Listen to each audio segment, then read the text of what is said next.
Hello everyone, and for the last time as a TCU student, welcome to my channel. Today is a bittersweet moment. I am literally delivering the last video essay of my undergraduate career.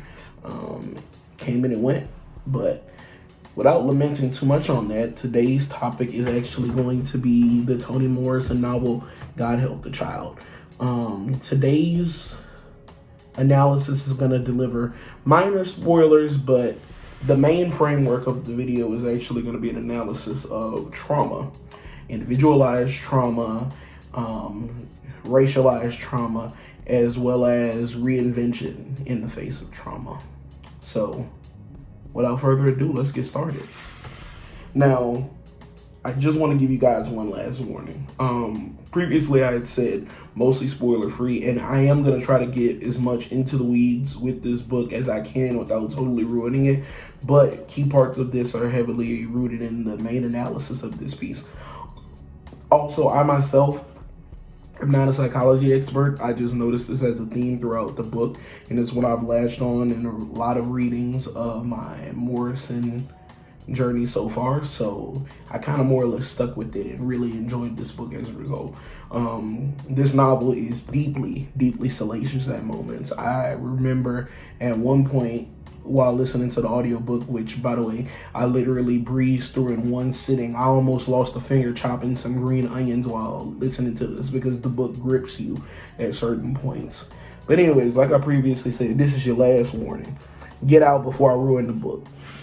So diving into the analysis, the book quite literally begins with a lead up to what winds up being a maternal literal abjection by the protagonist's mother, Sweetness.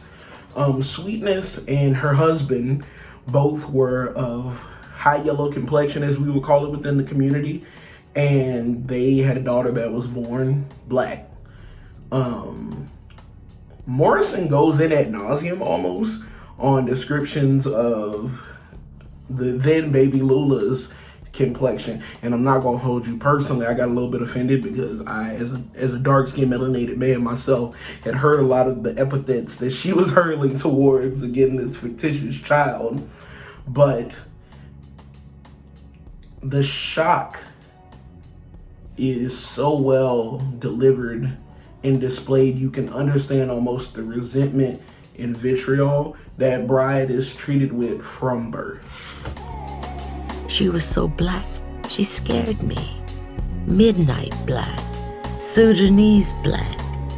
I'm light-skinned with good hair, what we call high yellow, and so is Lula Ann's father. Ain't nobody in my family anywhere near that color. Tar is the closest I can think of. And then following this in a nuts and another incredibly disproportional, and I cannot state this enough, irrational bout of rejection as a result of Brian's complexion, Lewis, her dad, takes off under the assumption that Sweetness committed infidelity against him. This early part of the novel really drives home not only the lasting impact and legacies of colorism within these communities, it also shows how these things can become and eventually shift into individual narratives of trauma, as the book will soon bring into focus. Call me Sweetness instead of mother or mama. It was safer. Being that black and having what I think are two thick lips, calling me mama would confuse people. Besides, she has funny colored eyes, crow black with a blue tint, something witchy about them too. So, it was just us two for a long while, and I don't have to tell you how hard it is. One of the things that makes this book particularly unique is that this is supposed to be a bit of a redux as far as the ending goes with the trauma of Pecola that took place within the Bluest Eye. Lula Ann, her bride's journey, sees her endure some incredibly hard and brutal treatment as a result of her mom's incredibly colorist worldview. Bride's mom, Sweetness, as she calls her, as you heard in the previous audio clip, withdraws love and at times, dare we say, neglects her as a result of her incredibly prejudiced ideals.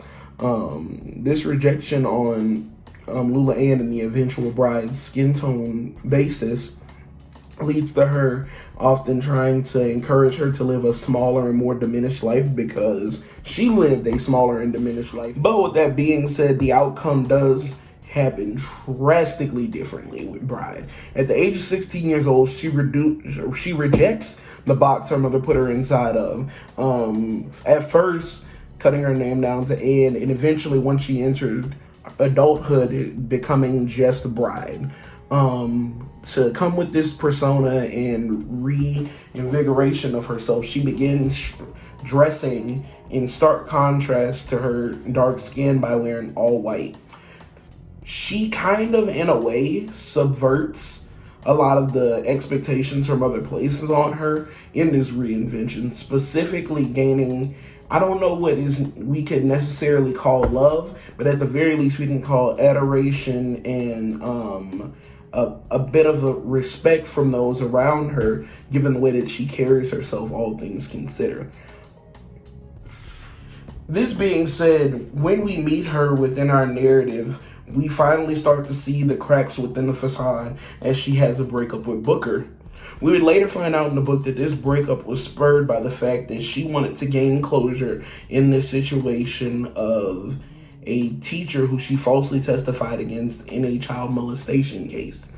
The interesting thing about this is that it turns out that Bride winds up testifying falsely in this case because she received the most love she ever did from her mother, Sweetness, when she found out that she may have potentially been a victim.